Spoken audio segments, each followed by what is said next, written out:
As you have probably noticed by now, is the course itself. We follow the textbook.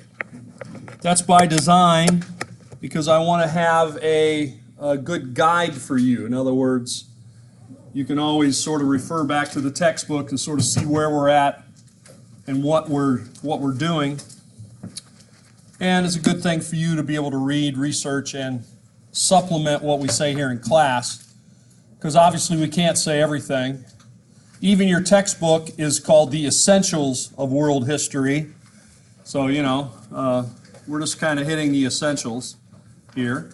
But I'm hoping that you get a nice, at least introduction to the history of different parts of the world. So the first section that we just did, first 5 chapters, you notice we started in Mesopotamia, we were in Egypt, we were in India, we were in China, okay? And then we came back and we looked at Greece and Rome, back in the Mediterranean. So what we did is we kind of started from earliest times and we took everything up to about, let's say 500 AD, roughly, okay? Now we're going to change, we're going to move, we're going to do similar things. We're going to keep moving chronologically, so the course moves chronologically, but it also moves geographically. So sometimes we're going to be going back, kind of like we did last time. We sort of went back in time. We start at, say, 3000 BC and we move our way up, and then we do the next thing. We go back and move our way up. But slowly we are moving closer and closer to today as we move around the world. So today we're going to, and this week, we're going to be looking at what is often called the New World. The New World, okay?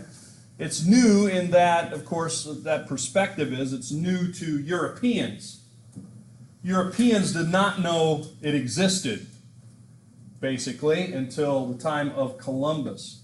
So the history in this part of the world, and that's where we're living, the New World, North and South America, Central America, can be divided into 2 big periods.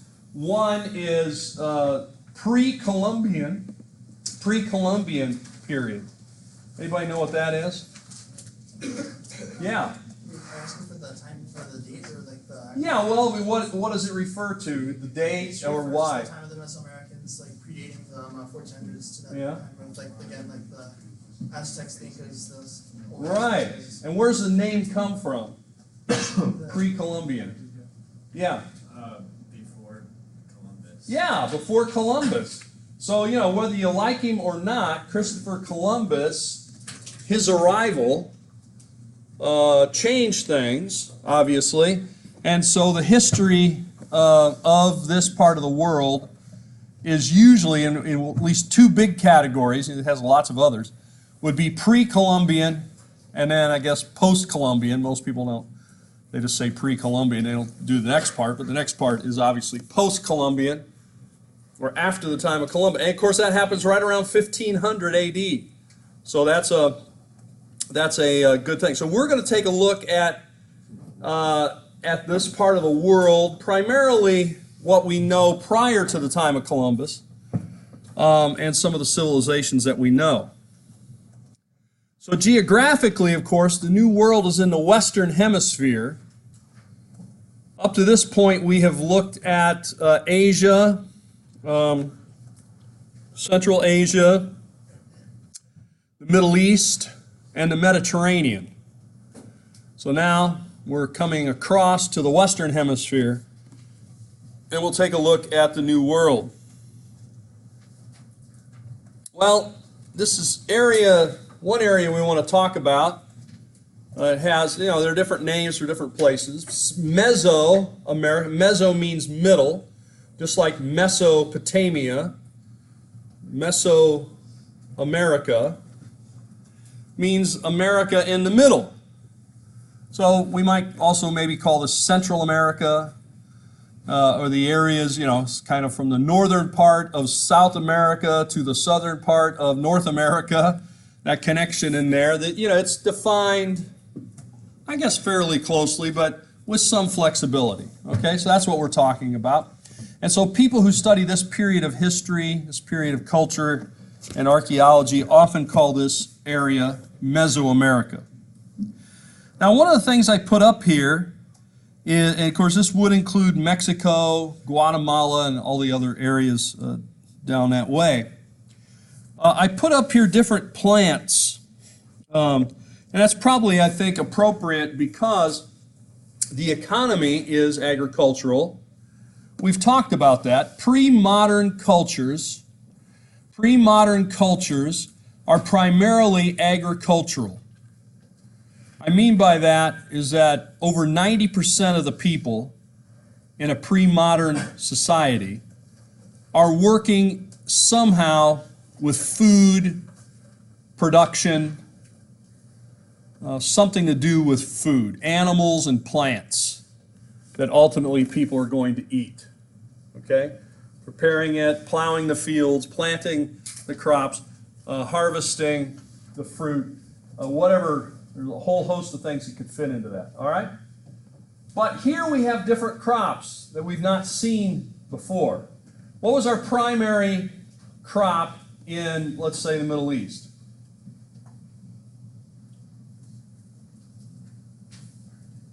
What's the primary thing people would eat, like every day in the Middle East? Staple of their diet. Bread. And what's the bread made out of? Wheat.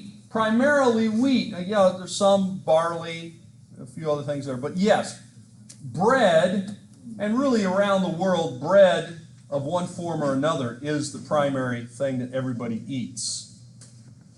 But the primary grain, foodstuff, in the Middle East is wheat. What is it in Asia? Rice. Rice. Okay, they're from the same basic family, I guess if you want to think about it that way, biologically speaking, sort of a grass family that's modified. You eat the top part of the stalk, right? And it has the starch on there, and you deal with it in different ways. Well, what is it here in Mesoamerica, in the New World? What's the primary grain? Corn. Yes, corn. Or sometimes called maize, depending on where you're from, right? If you're from Europe, corn is wheat. Well, don't get confused. Those guys from England always got a different word for everything. But corn is there, they mean wheat. So if you said corn there, they would think of something else. Maize is what they would think. So some parts of the world would call it maize. Over here, where we know all about this stuff, we call it corn. So corn is, again, a kind of modified grass plant that is native to this part of the world, and it is used. You guys all right over there? Wonderful. All right. Let's try to hold down the outside discussions. All right. Thanks. So we have corn, right? All right. So that's what I got pictured for you here. Now the corn that we eat, like if you go to the grocery store over here and you want to have some corn on the cob, as we often call it, you get the big ears of corn, you peel it back, you boil it, whatever, you put some butter or something on it, and you eat it. That kind of corn doesn't look much like this kind of corn, because the corn that we eat today has been highly modified through genetic engineering. I mean, people talk about genetic modified food, and I find that confusing to me, because we have been genetically modifying our food since day one. We want more corn per corn plant, we want bigger kernels, we want, or whatever, we want the tomatoes to look a certain way, taste a certain way, so we select for that. We do the same with animals. So we've been engineering things genetically for food since the time we figured out that, yeah, well, not all the corn's the same. Let's try to get this kind, or let's try to make it like this. So you can see these ears are very small by our modern standards, and also, you know, kind of long and narrow. They don't have as many kernels on there and so forth. And so here is the corn, which is a kind of modified grass plant. Of course, I grew up in Indiana, so me showing a picture of corn seems very strange to me, but maybe somebody is not familiar with it. You know, that's all we had, pretty much, corn and soybeans. And so you see just whole fields of this. So still today, this is our one of our main foodstuffs in here in America, North America certainly, and also South America, is corn. And we use it to feed animals. We use it to feed people. We use it to now make corn syrup, which I know you like because that's nice and sweet. Put that in all kinds of stuff. So there it is. And the other thing I wanted to show you were squash. We are now into what I call Rocktober. Right? This is Rocktober the 1st. And so this is squash month. If we got a squash month, this is it. It's starting now. You guys like to put the squash in your coffee. I don't know why, but you do. Of course, mostly what you like there is it's got a lot of sugar and a lot of fat in there too, a lot of cream and stuff. And they call it what do they call it? Spicy pumpkin something or other. Pumpkin in your coffee. Anyway, but a pumpkin is a squash, all right? So this is squash month. Now, squash and corn make a pretty good combination as far as if you're looking nutritionally for all the amino acids and that kind of stuff you need. So anyway, pretty good. And if you add to it one more thing, beans. Different kinds of beans. And of course we have all different kinds of beans, but you put beans and corn and squash together. That is a lot of the basic foods of this part of the world before other foods are introduced. Okay? So you might, I've often threatened to offer a course on the history of food. I think it's interesting, but if you can imagine, for example, Italians without tomatoes. Can you imagine Italians cooking without tomatoes? Well, before 1500, they didn't have tomatoes. Can you imagine the Irish without potatoes? They didn't have potatoes before 1500 or thereafter, and so on.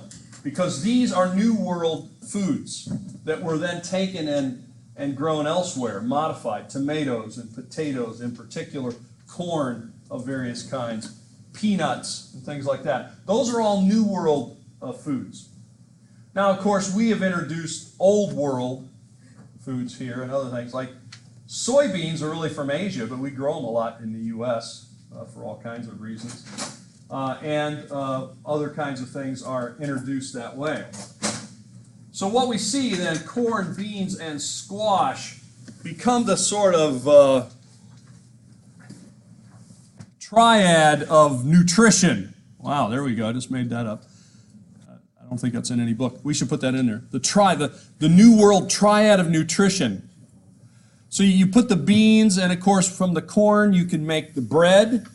I don't mean just corn bread, but also like corn flatbread, like a tortilla kind of thing.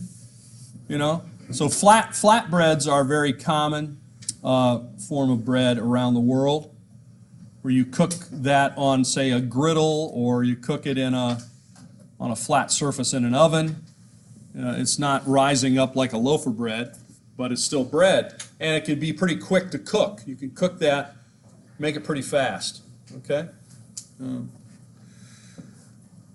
I can remember I've been going to the Middle East for a long time. Very long time. And I remember one summer I was there digging. We started digging, and a Bedouin family had camped right next to where we were supposed to. I was in charge of that area. We were putting squares in, and so we would get there very early. Get there like 5 in the morning, and we start working. And of course, that would wake up the dogs, and wake up their babies, and I don't think they were too happy about all that. But then I got to watch the lady, the Bedouin lady there. She would come out every morning and she would make bread, her flatbread. And she would mix up they're using wheat, and then she had a kind of domed metal, sort of like a wok, except upside down. You know what I'm talking about?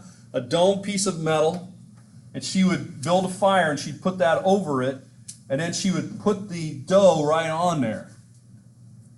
And then it would cook very quickly, and then she'd flip it over. Flip it over a couple of times, it's done. So it's a flatbread. And by the way, she gave me some. It was delicious.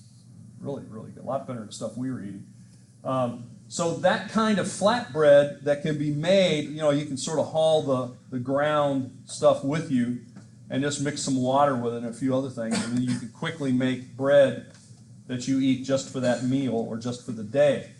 Okay, and that's what a lot of people around the world do. They don't get, like we do, you get a loaf of bread and you keep it all, you know, for a week, for a month. You know, it's still good in your refrigerator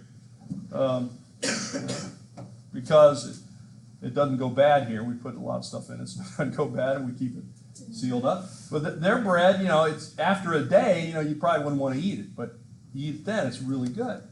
Well, here we're talking about corn, flat cornbread.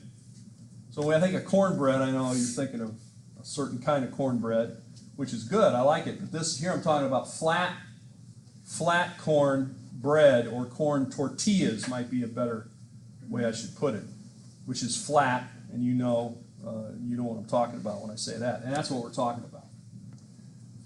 All right, so I just want to give you a sense of where the Mesoamerica is.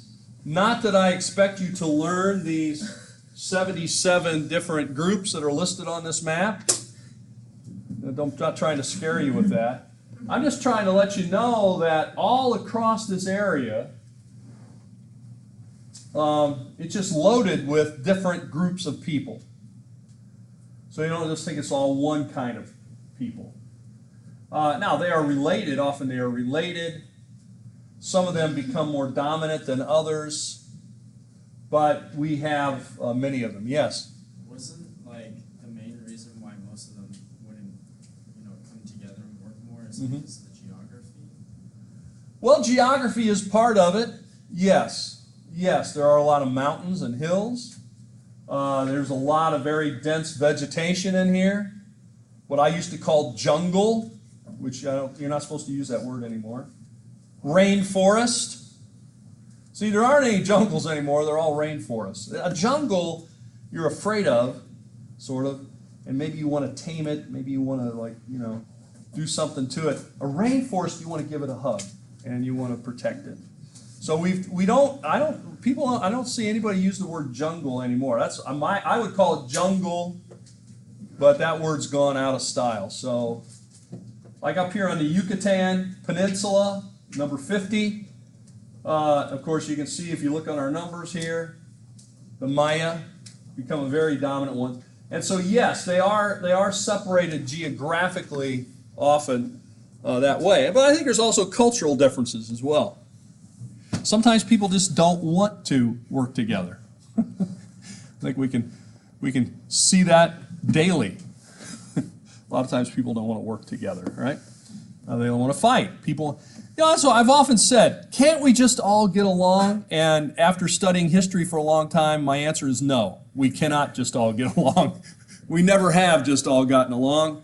We have always been rivals, fighting, conflict. I mean, that's just, and I guess that's not going to return anytime, or not going to stop anytime soon. Okay, let's move on. I just want to go through a few of the groups here. Obviously, we can't talk about all, whatever that was, 79 of them, or whatever, 69 of them. We're going to take a look at just a handful, some of the early ones, some of the ones that are perhaps more significant in different ways. I wanted to mention the Olmec. Olmec may be one that you know or don't know as much about, but the Olmec culture And I'll put this up here. This is sort of when it existed or when it thrived. It rises, it falls. But again, these are BC dates. So we have gone now sort of back to 1200 BC. All right, so if you wanted to relate that, say, to the Bible, this would be the time of the Judges. I don't know if any of you studying, the Bible, that's this book that some people read. I recommend to you about every class. But anyway, that's about the period we're talking about. Okay, down to 400, which would be just prior to the time of Alexander the Great. Getting down to that period, right? So it's very long-lived, 800 years. There are two main centers that I want to mention. They're usually called cultic centers or sites. When I mean cultic here, let me be clear. Cultic, we sometimes have a very negative view of a cult, right? Somebody's in a cult. Cult is controlling your mind. In this sense, cult would just mean religious. But a lot of people in anthropology and history, especially in Mesoamerica kind of stuff, if they're saying this is a cultic center, they mean it's some kind of religious place. Is it a temple? Is it what is it? Well, cultic center makes it pretty generic for a religious site. Well, there's two of them here, San Lorenzo and La Venta. Now, one of the reason I mentioned the Olmec is that the Olmec culture is one of the earliest ones, and it appears that it might well have been what influenced later ones that are coming. If we look at the kind of lifestyle these people lived, it shouldn't surprise us to find they were living along rivers. For all the reasons that we've mentioned before, that people would want to live by a river, right? Fertile soil, water to drink and to irrigate with, transportation, so forth. So, a river is naturally going to attract animals as well as plants and people. And so people come here. Why? Because the water's there, the animals are there, the fertile soil is there. And so they are a group that will farm, but they're also hunting for their protein. Here you see a picture of an axe handle. You can see they have some interesting artwork. You see it's very different than anything we've seen before. It doesn't look anything like Egyptian stuff or Mesopotamian art or even the art from China. It has its own style, has its own look. And one of the gods or one of the creatures, one of the animals which is often worshipped is a jaguar. Or if you're British, you say that a different way. Anyway, and so we'll find that that's showing up too, because that is a powerful animal that lives in this rainforest of these areas, right? And you don't want to mess with the jaguar. It could take you out, right? So very powerful, very stealthy, very sleek, very strong. So you can see how it might be identified with a deity, which it does. And obviously this axe handle, nobody's going to be chopping down a tree with this. It's all decorated, and so, this is just for a ceremony. Well, here you can see where the Olmec is. There's La Venta, there's San Lorenzo.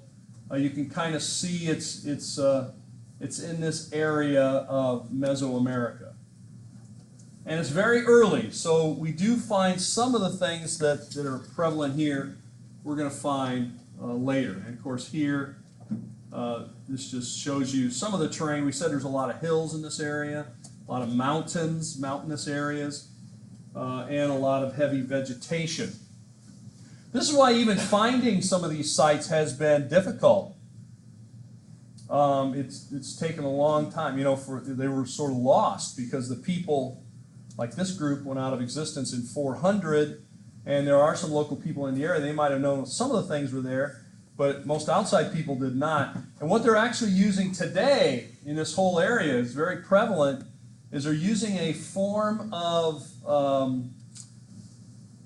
well, technology, let's call it, called LiDAR. You've probably heard of radar, right? This is LiDAR, which is basically lights, laser light. They fly it over usually in a plane. I suppose you have a big enough drone. They're doing it with drones now. But they shoot the laser beams out of it, and then they detect it as it reflects back, and it can actually see, we'll put in quotes, see through the vegetation. So what you can do is, it's picking up the vegetation, but you can then turn off the vegetation. You can sort of clear that out, and you can start to then get an image of the surface, and even, I don't know, maybe 10, 15 feet below the surface. So you can begin to see walls, buildings, wall lines, terraces for fields, that kind of stuff, that if you were just flying over in a helicopter or a plane, you would never see because there's just so much vegetation.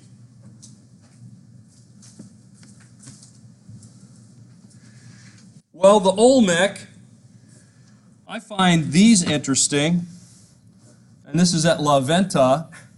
I sometimes just call them the heads, the Olmec heads. That's really what they are. You might think, oh, is this just a statue buried up to its neck? No, it's only the head. It's only, like that. What you're seeing there, that's all of it. But what you're seeing there is 8 to 12 feet high. So, I mean, this is significant head or carving that is taller than I am, certainly. So, and it's a good sized piece of stone. Now, the other part of this is the stone that this is made of is not found right in that area, so it had to be transported here because it's made out of basalt. Basalt is one of the stones that comes along with volcanic activity. It's very heavy, it's very dense, usually dark, there's kind of a black or green color. So one of the questions is, how did they get the stone there? Obviously, you're not going to carve the head first and then somehow roll the head over there and mess it all up. So you move the stone to the area where you're going to want it to be, or close to that area. Then you carve it like this. And there are several of these heads. I'm going to show you a picture. I think the next screen's got some more of them. You'll see that it has what looks like a kind of a helmet or some kind of hat or something on the head. Almost looks like a helmet, like a bicycle helmet or something. You can see the ears on the side and kind of a strap coming down. And then you see, of course, the face. Now, the question then is, what do these, who do these heads, are they connected with a person? Are they connected with a deity? What do they mean? Well, we don't know what they mean. So we speculate. We speculate that they're deities or rulers, right? Kings or gods. But we don't know. There is an undeciphered hieroglyph, but we don't have enough examples of it yet. It has not yet been determined what it is. And there's not a lot of examples. So once we could figure it out, it's probably not going to tell us a whole lot, but it will tell us something. They also have earthen pyramids. It is a pyramid made out of soil, about 30 feet high. 30 feet high. Okay, so, and again, sometimes people say, oh, are these like the pyramids in Egypt? No, I don't think they are. The pyramids in Mesoamerica, and there are pyramids there, some of them are much bigger, and some of them are stone covered, are really not, like, they're not built the same way, they're not built in the same manner. I don't think they're built for the same function. And they're normally not built on the same angle or scale, right? A lot of the pyramids in Mesoamerica are built with very steep angles, right? That's going to get you up higher without as much down below, right? Whereas, like, say, you take the pyramids, like the Great Pyramids of Egypt, very wide bases, and going up very high, you know, over 400 feet, the largest one. So, but those pyramids in Egypt are for burial. It appears that these pyramids are not for burial, they're for religious functions, like prayer and or sacrifice to the gods. Okay, so very different function, very different. You know, the pyramids in Egypt are made out of stone. These are made primarily out of soil. There are some later ones that are soil covered with stone, like a casing. They also have the rock court ball game. Seems to have started here. This rock court ball game we're going to see in other civilizations related to this one in this part of the world.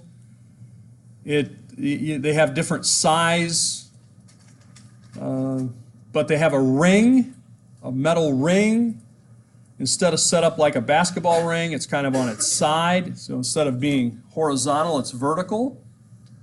And they would, it appears, throw a ball, throw something round through there. Most people think made out of a kind of a rubber to, I guess, score a point or complete that activity on that side. And then you have defenders. And it appears from other examples that they often forced captive people they'd captured to play this game, and if you lost the game, you were put to death. So this is a little bit of motivation to make sure, you know, if the coach thinks you're not really giving 100 what he might call 110%, well, you know, he won't have to worry about it much longer, because if you lose, well, you'll find a new team for next week. Okay. All right. Well, here are some of these heads, just so you get an idea. I think they're pretty neat. Here's another one. There were 16, I think, so far that have been found. They all have a similar kind of look, at least it seemed to me, the facial expression. This sort of helmet, 8 to 10 feet high, made out of basalt, estimated weight 10 tons. So, you know, this is pretty significant to try to move it. Well, how about Teotihuacan civilization, 300 BC to 800 AD?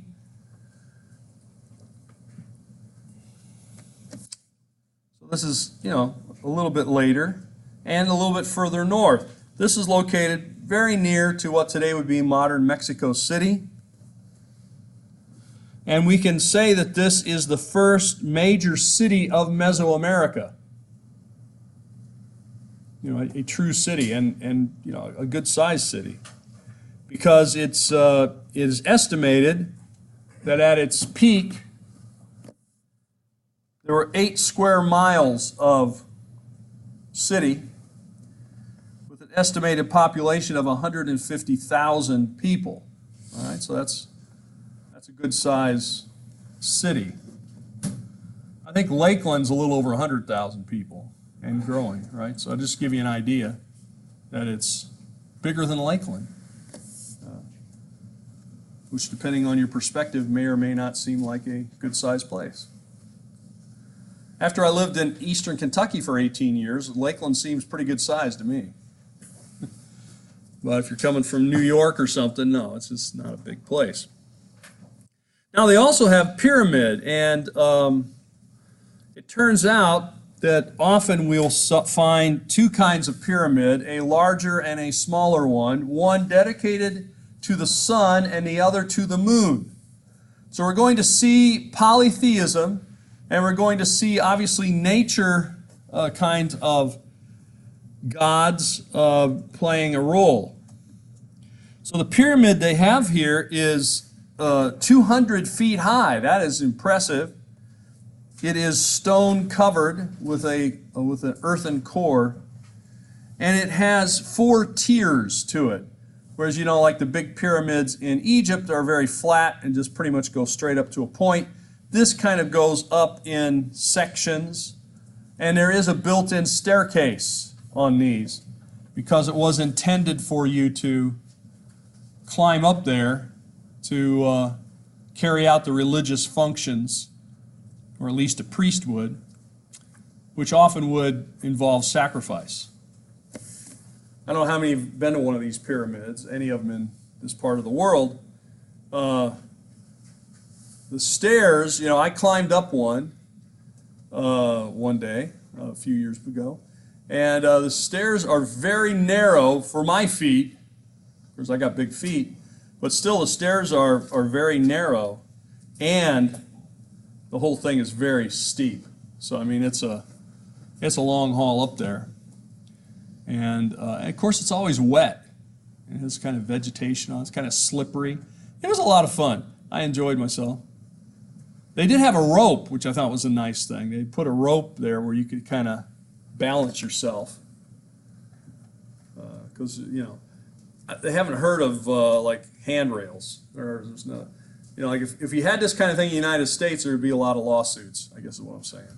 They wouldn't let you climb up there, or if they did, they would have to like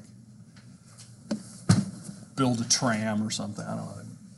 They wouldn't allow people to do that because they were afraid to get sued. Because we are a very litigious society. We want to sue everybody about everything. Well, what kind of things do they trade? What sort of things do they have to trade?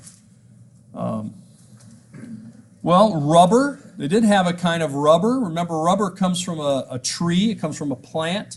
It's really the sap. You take the sap of a tree and then you boil it and do a few things to it. You can make it into a kind of rubber. Feathers, decorative feathers were valued. Some of them for religious significance, some of them just for their, you know, their beauty, their color, so forth. Pulque. Pulque was a liquor, an alcohol. Yeah, I know.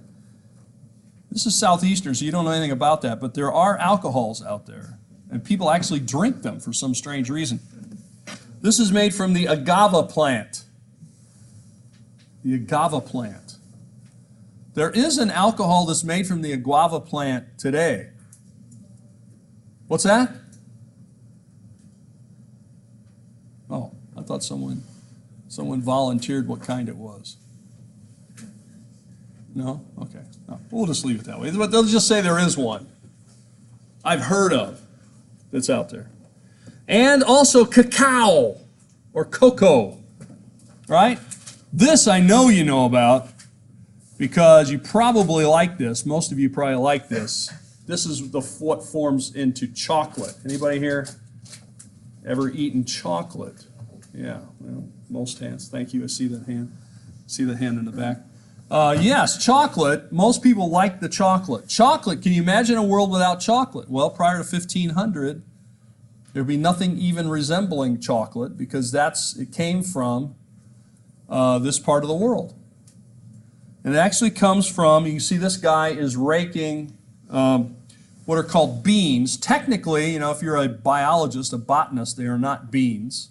They are seeds. But we're not going to argue about that right now. And they grow on a plant in a pot. I think I've got a picture of it. I'm going to show you.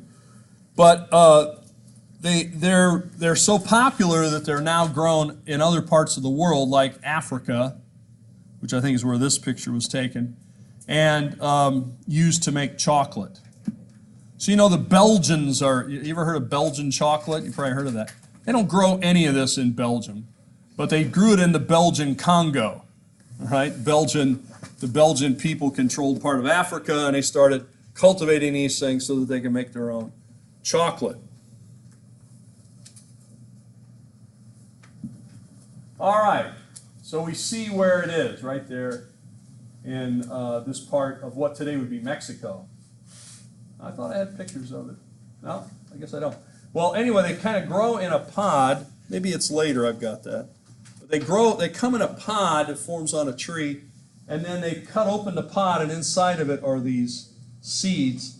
The seeds are then dried, and they take them and, you could pulverize them, and they would make them into a drink, boil it in water, and that sort of thing. So it's kind of like a hot chocolate except no milk and no sugar. So, what's the point of hot chocolate if you can't have milk and sugar? But that's what, and so it would be kind of almost like a coffee kind of drink, okay? It'd be pretty bitter. You really have that chocolate kind of bitterness that, of course, people like. Of course, we cut it with sugar. So, if you want to make good chocolate, you get yourself some cocoa powder, good stuff. You get yourself, several pounds of butter and, 5-10 pounds of sugar. And you mix it together, maybe with a little cream. And now you're on your way to making chocolate. Okay, so chocolate is fat, sugar, and the chocolate cocoa powder, basic stuff. Okay, that's what it is. Yeah, go ahead. Is it true that in the original chocolates that they were full of spices and various psychedelics for religious practices? Spices. They would add. There were a lot of spices in their drink. When they made that kind of drink, whatever spices they had at that time. Now, of course, that adds. It gets to be more and more when more spices are available. So if you get, say, to colonial America. It's not really part of this class, but I guess it is history. So that in colonial America, they began to drink a chocolate drink, mainly in rebellion to drinking hot tea. So instead of drinking hot tea, you would drink this chocolate kind of drink that would have spices in it, like cinnamon and I don't know what all. They put a mixture of spices in there and heat it up in hot water and drink it that way instead of tea. So yes, there was a religious part of it. There was a, I suppose, nutritional part of it, and these beans or seeds are so valuable that they become a kind of currency. People would trade for so many of these beans. Like you want this whatever, you want this measure of corn, okay, there's going to be this many beans for it. And they were easy to carry that way because they would string them. They would like poke a hole in it, run it through string. You could carry the string around, your neck or whatever, keep track of them so you wouldn't lose them. And then you could pull them off of there and give them to somebody as payment. So it's not coins, but it's kind of used like almost like a coin. All right, well, here is the Temple of the Sun. This was made of layers of clay, soil, faced with stones. You can see, if you look carefully, the different platforms going up, right? And then the staircases that go up to get you up to the top. And when you get up to the top, it's sort of flattened a little there up at the top as well. The other kinds of gods, animals that become gods, are lizards.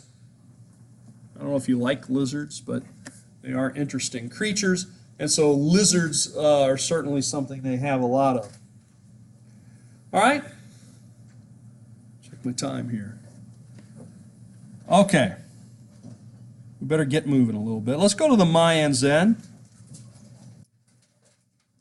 The Mayans are located on the Yucatan Peninsula.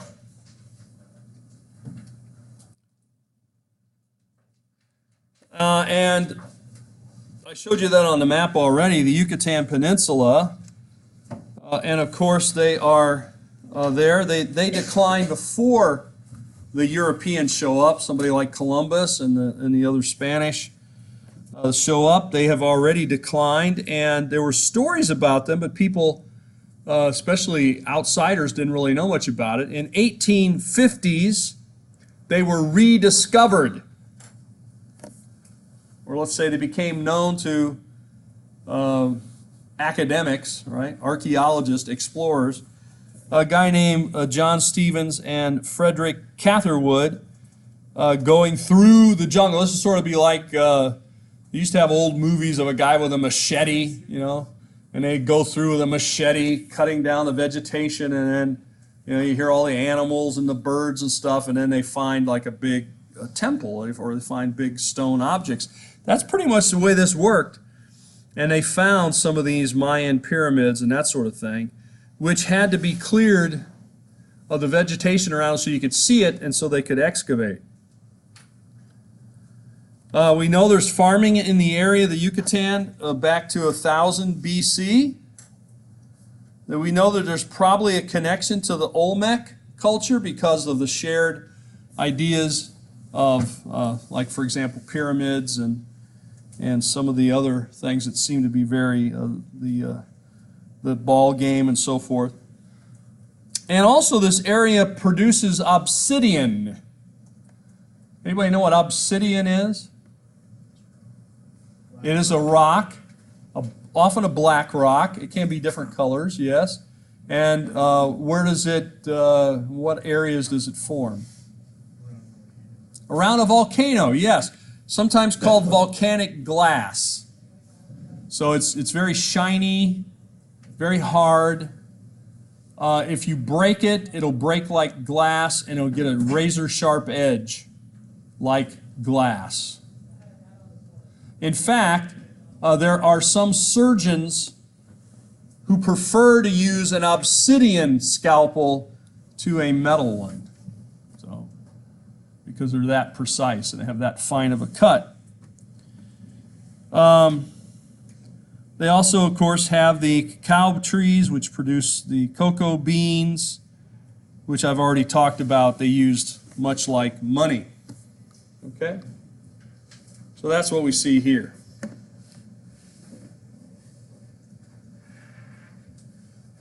All right, I'm going to try to, I know you're still writing, so I will pause for a moment. But you can see then in the picture some of the stone structures that they have. So a lot of time and effort taken into building these areas. Now here, this is what I thought was the next picture that I was thinking was there. I was right, just in the wrong place in my mind. Here is the pod, if you want to call it that. Here's the tree, and on the tree are these pods. You can see another one here. There's one here. I think there's another one there. In these pods, then, are the seeds or the beans. And if you would cut that open, it's real mushy in there, right? But inside are kind of, they look sort of white, and then they when they dry, they get kind of a reddish, dark reddish color. So you have to let them dry, and then they use them that way to make the maybe to pound them or to boil them. Okay, and of course we pound them up, and then you take cocoa powder and mix it with other things to make, you know, chocolate cake or whatever else you're going to make.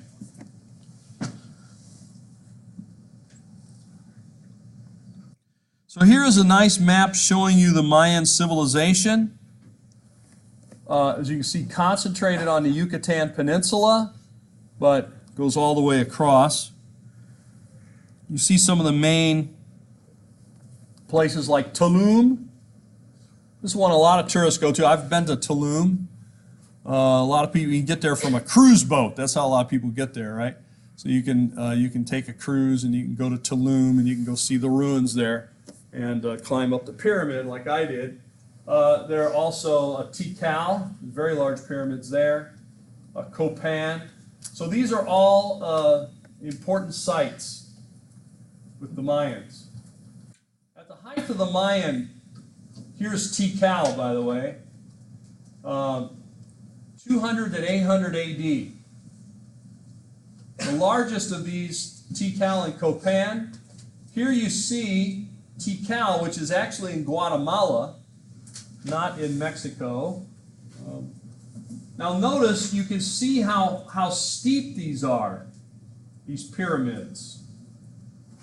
Very steep, with stairs going all the way up, and we get to the top, and we see this area which is above the tree line. Okay, so this is called the canopy. And when you get up to there, you can see from one of these to another. So this was the goal, to make it above the tree line and to gain a sort of visual look across there. You know, and the one that I climbed up was up above the tree line, and you could see for a long distance and also hear You could hear the howler monkeys in the distance and that sort of thing, which is kind of interesting.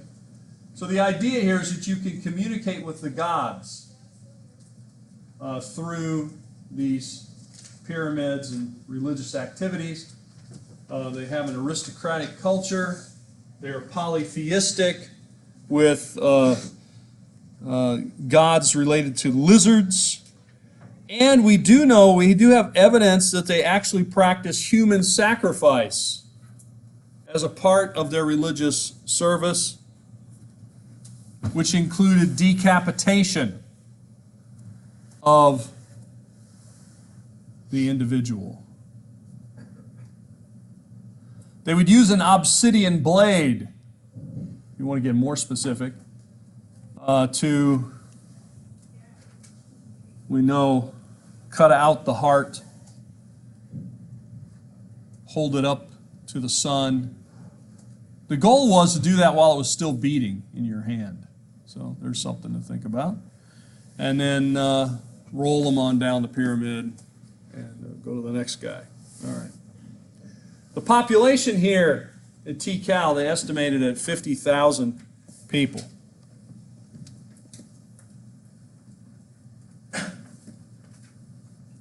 So this is the height of the Mayans, but they begin to decline before the Spanish show up. Here's the rockball court.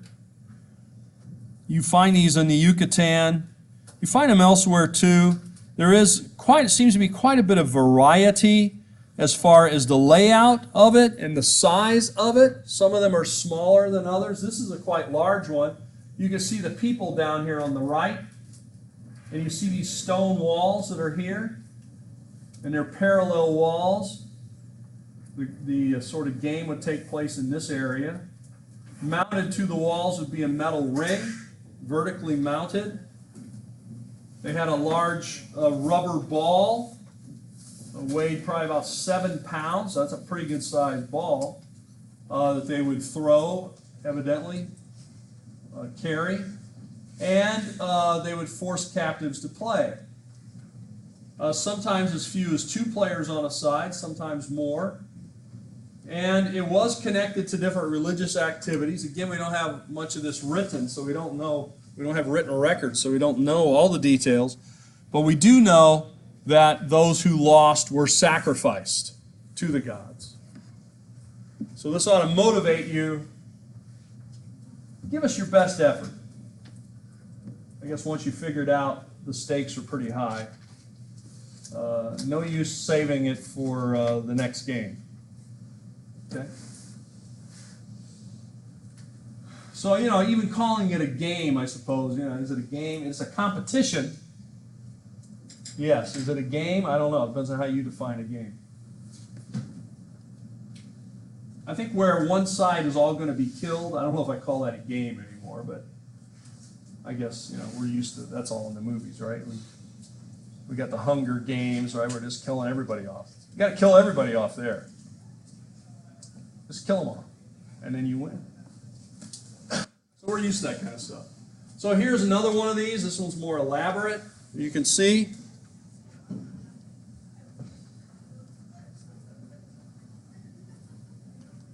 And you can see they actually had people would watch. I mean, there would be spectators as well. And we do have writing. We do have hieroglyphs. But I'd say for about 20 years now, maybe 25 years, we have been able to read these hieroglyphs. You can actually read them. However, they're very limited. They're mostly just the names of the kings and some of the things which the king did. It's kind of like a brief outline chronicle of what the king did. So we don't have, like elaborate storytelling. We don't have a lot of this stuff as a prose or something. These are found in tombs. And, the king is buried in that tomb, and then it would list the name of the king and some of the accomplishments of the king. For example, the royal inscription of Pakal, which tells us about Pakal And, you know, basically he was a great ruler and how long he ruled and who he conquered. Well, the Mayans decline at about 850 AD. We're not sure because, again, we don't have much in the way of written records about any of this. Why they declined? Speculation is it might have been overpopulation. They couldn't support it food-wise. Some people said, well, maybe something to do with like El Nino, kind of a climate thing. There's a lot of speculation about it. I suppose it's safe to say we don't know for sure.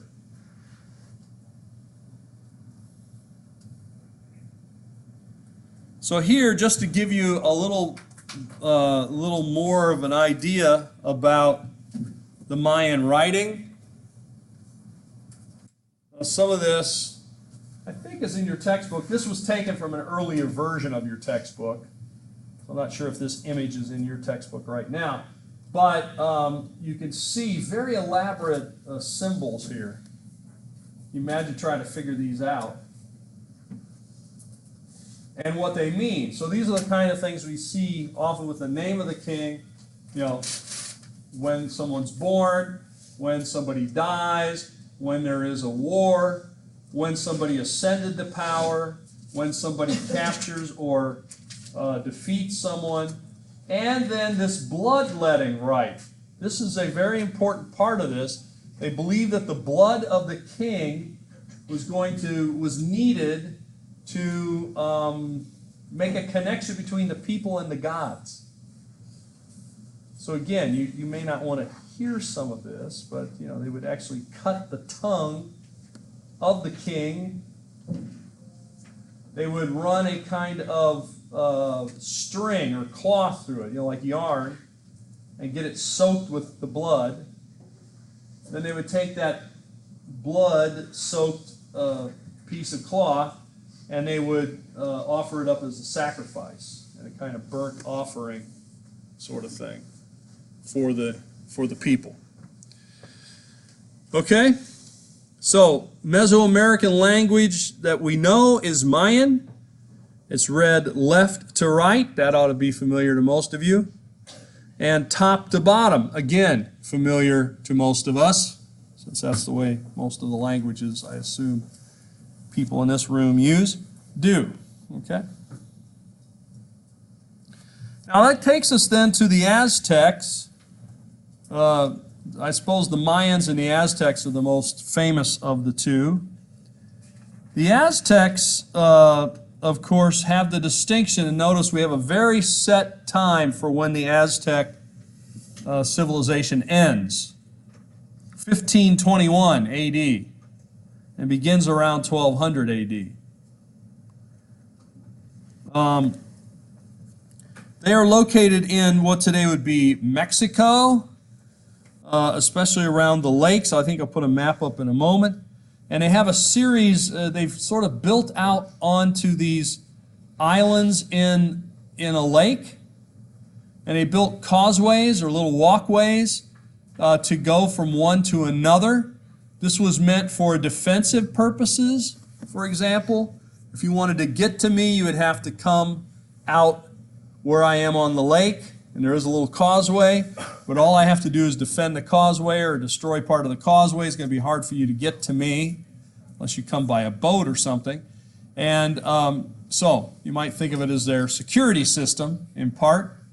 It was done out on the lake.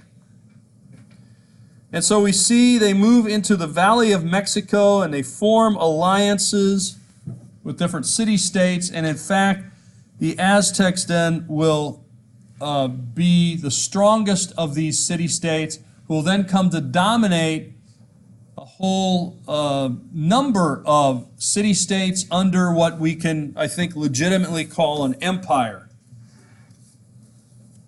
So by 1400, they are the strongest, with their capital on the lake. And we see, for example, them setting up a network, a very organized empire that they use. For example, you see a picture here of the Aztec calendar. This one, for example, is huge. It's 22 tons. It's made out of solid stone. And it's been carved in this sort of spirally curving fashion, with the sun gods in the center. So a very elaborate civilization when the Spanish show up. And of course the Spanish have greater technology, metal weapons, horses, gunpowder. They also bring with them European diseases that these people had never faced. This is the way it is with an isolated population. An isolated population comes in contact with another population. Almost always there is the spread of disease. Because it just depends on how isolated the population. Now today, of course, we don't have to, well, we still have to worry about the spread of disease, but we don't have to worry about anybody really being isolated. Hardly anyone is isolated anymore. And the disease spreads very quickly now. Because you have somebody, an insect or a person or something, gets on a plane in somewhere, right? Remote area, Africa or Asia or something. Next thing you know, they stop at an airport in Europe, and then they're stopping at an airport in the United States, and then they go to South America. This can spread all very, very quickly. So here's the Aztec Empire. As you can see it here in the southern Mexico, I guess we could call it today.